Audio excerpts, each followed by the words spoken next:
Welcome back, Mando.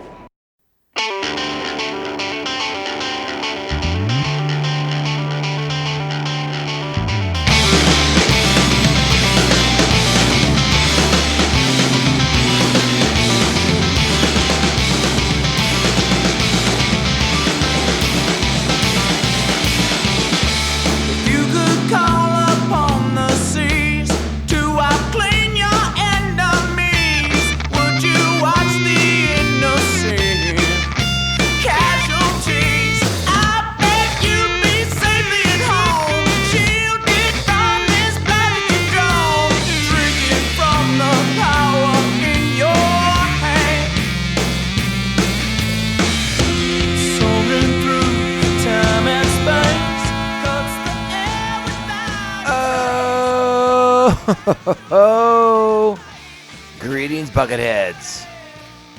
Mavar Tagar. Welcome to our 370th Creeping Creepers Creeping Us Out episode of MandoVision. I am your host, Narguy Tom, and thank you so much for checking out this small, independent Star Wars podcast. So glad that you're here.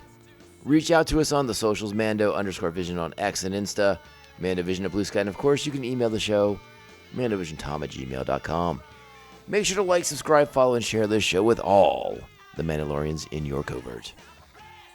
All right, Bucketheads, we're back for another exciting installment of our Maul Shadow Lord watch and review series. We're up to Chapter 8. And oh my, what an episode we have for you today. In case there's any doubt, I am absolutely loving this series. Everything about it is hitting all the marks that I love so much.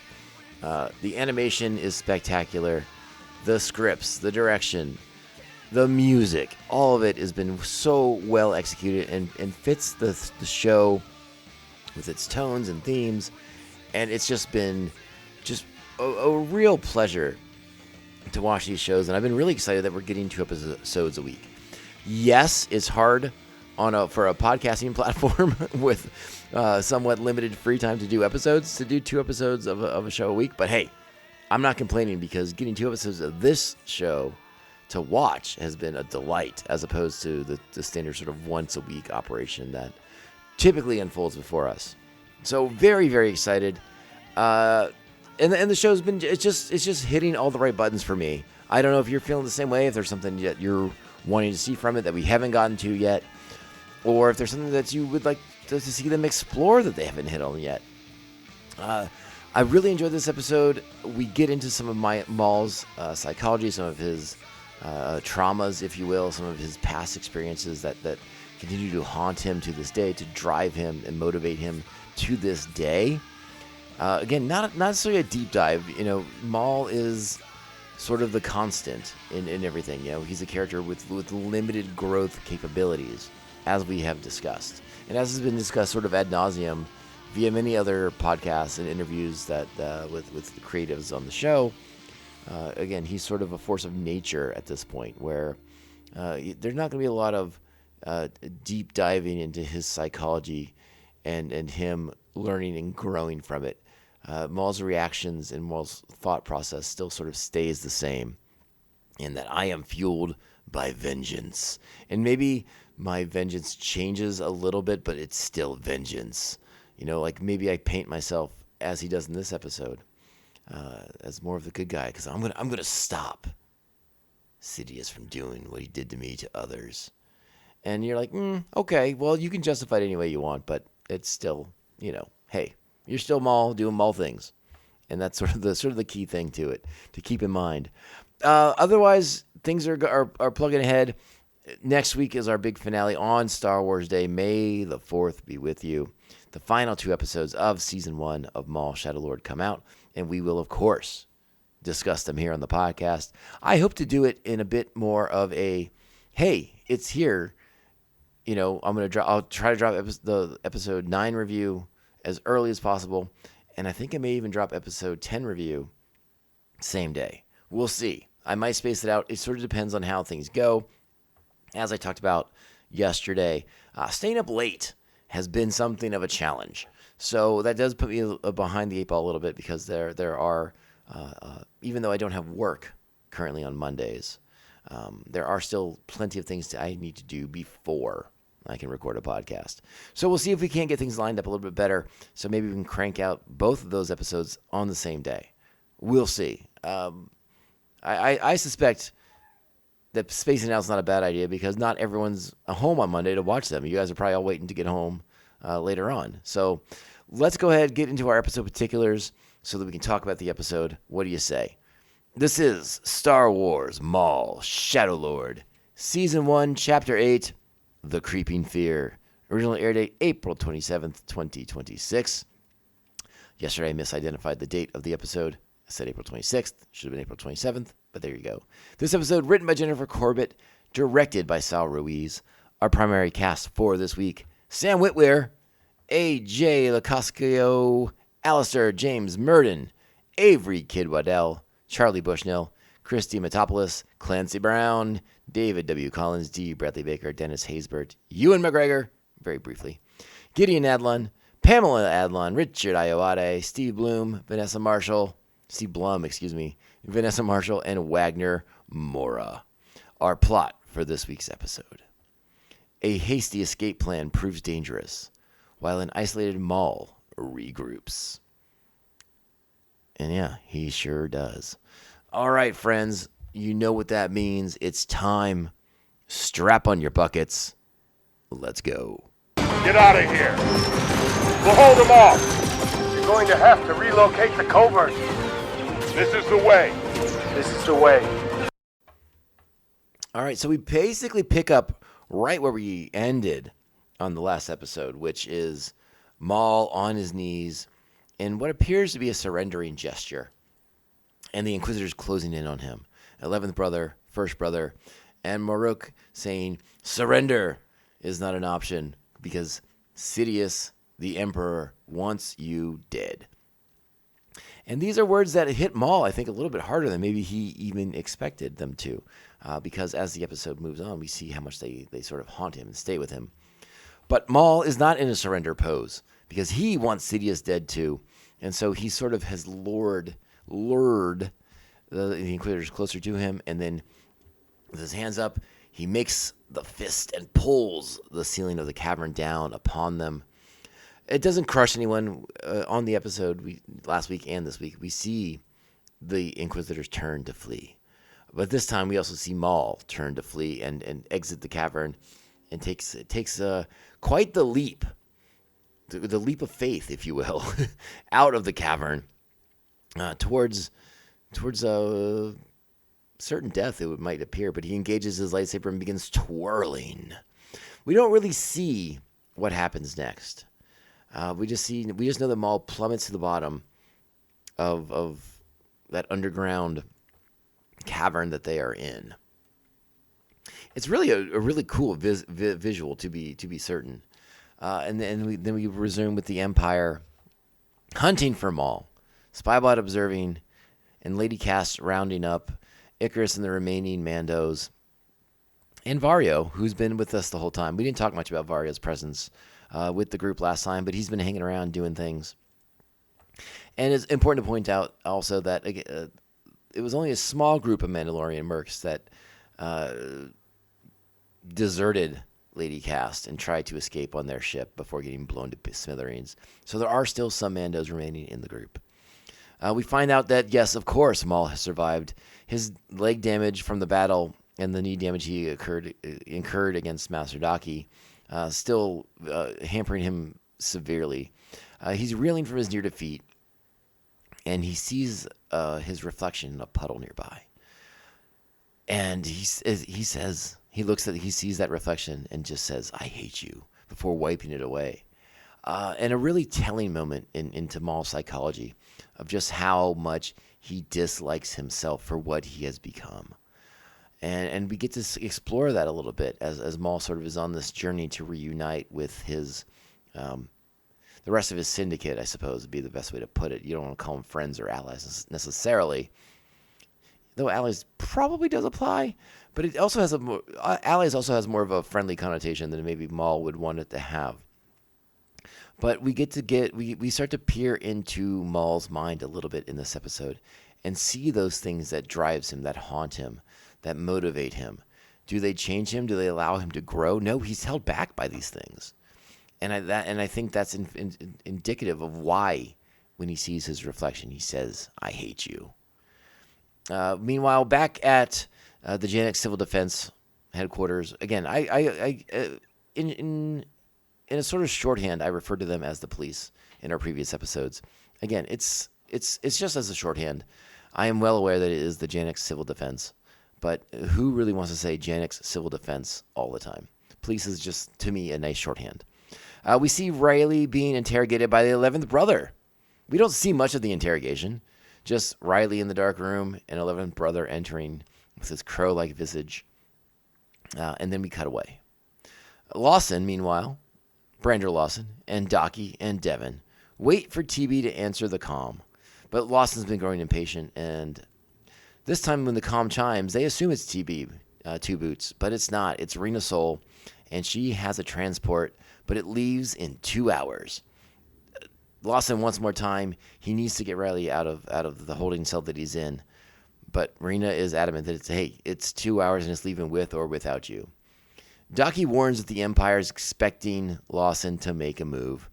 And Lawson, full of pea and vinegar, says, well, I don't want to disappoint him.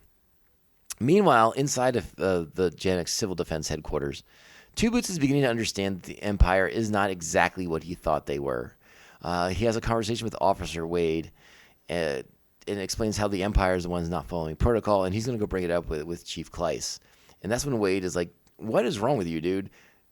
Chief Kleiss is dead. There is never going to be any investigation. They killed Kleiss. And this seems to shake Two Boots to a certain degree that maybe what he's like, this protocol that he believes the Empire follows is maybe less so than he believes it to be. So this time Lawson does call him and he answers. And he wants to trade himself. Lawson offers to trade himself for Riley. The Jedi advise against this. They think it's a poor plan. But Brander is going to do it anyways. He entrusts the Jedi with the ship coordinates from the ship coordinates that he gets from Rena.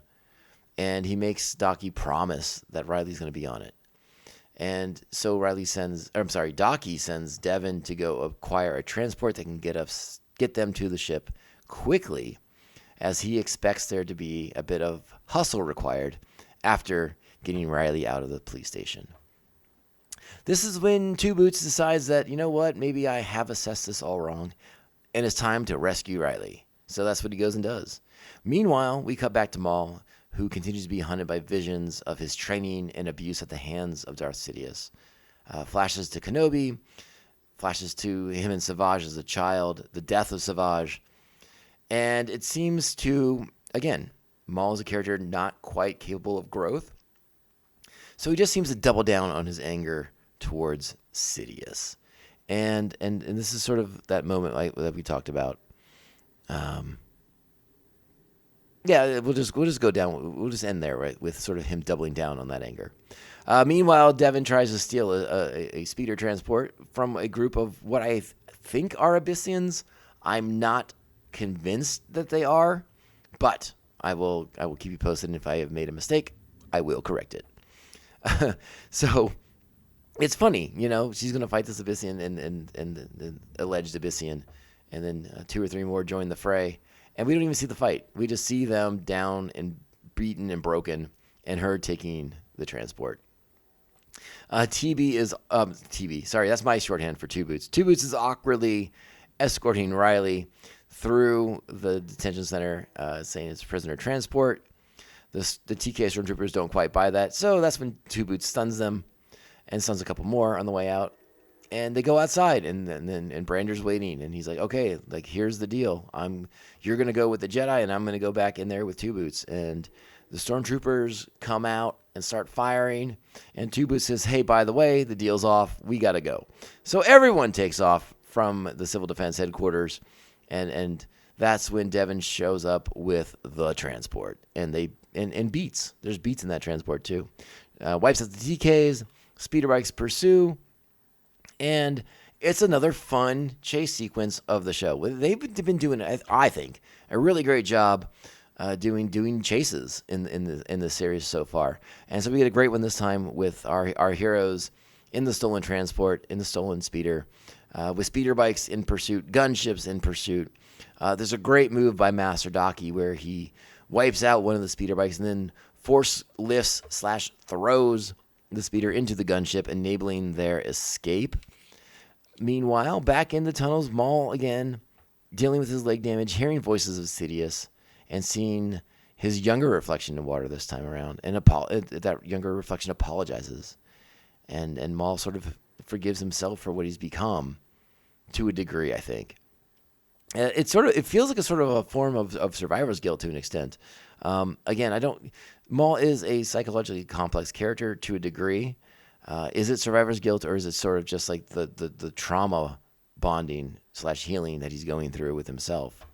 And he vows to never let Sidious do this to another person. Sort of like his new justification for killing Sidious. Not just for revenge. I'm doing this for other people. Is he, though? I don't know. I'm not so bought in on that one. Meanwhile, Spybot and Cass continue to search. Vario sows a little bit of doubt, but guess whom returns? Maul. Now with a fresh dedication to killing Sidious for everything he's done to him, everything he's inflicted upon him. We have a nice moment as our heroes make their way to the coordinates for the transport of Devin apologizing for failing to protect Riley, who accepts responsibility and talks about his time being interrogated by the 11th brother, and says that he fears what he would have said had he actually known anything. It's sort of interesting that Riley survives this interrogation. I feel like 11th brother probably would have ripped his mind apart trying to get information out of him. But we didn't get to see that, so I'm speaking out of one side of my mouth. So there you go. Meanwhile, they are on the lift down to those coordinates that Rena sent them. But Devin senses something is amiss. And that's when Lawson breaks out the comm and calls Rena. And she says the word that we have been trained, Catalor. We know that is their code, that is their shared history. And that is her warning to him that something isn't adding up. And that's when we cut to our guest analyst for this episode, Admiral Akbar. Admiral, what is your assessment? Admiral, we have enemy ships in Sector 47. It's a trap! Indeed it is. As Lieutenant Blake reveals himself, we see TK stormtroopers, we see Inquisitors, and it's not looking good for our heroes. But that lift arrives, and guess what? That lift is empty. The Jedi have cut an escape route through the top. They are fleeing the other way. This is when Rena fights back, takes out some TKs, grabs a blaster, and instead of shooting Blake in the face, she hits the engines of the ship, blowing them all up, killing herself and a bunch of Imperials in the process. Not those Inquisitors, though. No. We know their fates, and those are later on. Meanwhile, Maul and his team, they arrive at Demas's office. Cass thinks this is a bad idea, but Vario believes that it's safe here because they would be looking for them in Vario's offices, not Demas's, who is dead. Vario receives an encoded call for Maul, and it's from Crimson Dawn, and Drayden Voss requesting an audience. And that is where we end this episode, Chapter 8 of Maul, Shadow Lord. It's another 8.5 buckets. Easy, just an insanely enjoyable episode. Lots of great action, some quiet moments with Maul being somewhat introspective. Really love it, really dig it. Great stuff here. And I cannot wait for the final 2 chapters of Season 1 of Maul, Shadow Lord. This has been good stuff, and I can't wait to see what's next. So, that being said, we'll be back on Monday next week to talk about these Monday. May the 4th be with you. I hope you have some fun plans for Star Wars stuff lined up over the weekend and into the day on Monday. Obviously, there'll be all kinds of merch you can buy and all kinds of things like that. But remember, we got 2 episodes, the final 2 episodes of Maul, Shadow Lord to get into. And we'll be here to do just that. So, That being said, remember, this is the MandoVision podcast, and I am your host, Nargai Tom. Thank you, Buckethead Nation, for always checking out and supporting this small independent Star Wars podcast. We're glad that you're here. Find us on those socials at Mando_Vision on X and Insta.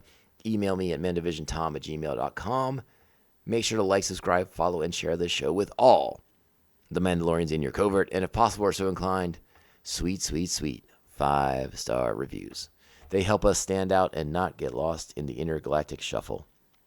Bucketheads, go out there, be great Star Wars fans, kind, supportive, respectful, understanding, tolerant, and patient. And again, remember, we're rolling in to a great time to be Star Wars fans. May the 4th be with you. This is a great day to talk to our friends and coworkers and people who maybe aren't as involved in Star Wars as we are, and bring them up to speed and tell them about Maul, Shadow Lord, and get them excited for Mandalorian and Grogu and all the good things that are going on in Star Wars. So it's our time. Let's shine a bright light on us and Star Wars and go celebrate together, all right? We'll be back next week with the final 2 installments of Maul, Shadow Lord, our reviews and our recaps and reviews of the final 2 chapters. But remember, in the meantime, this podcast can only end one way. This is the way. This is the way. This is the way. This is the way. I find that answer vague and unconvincing. I would like to see the baby.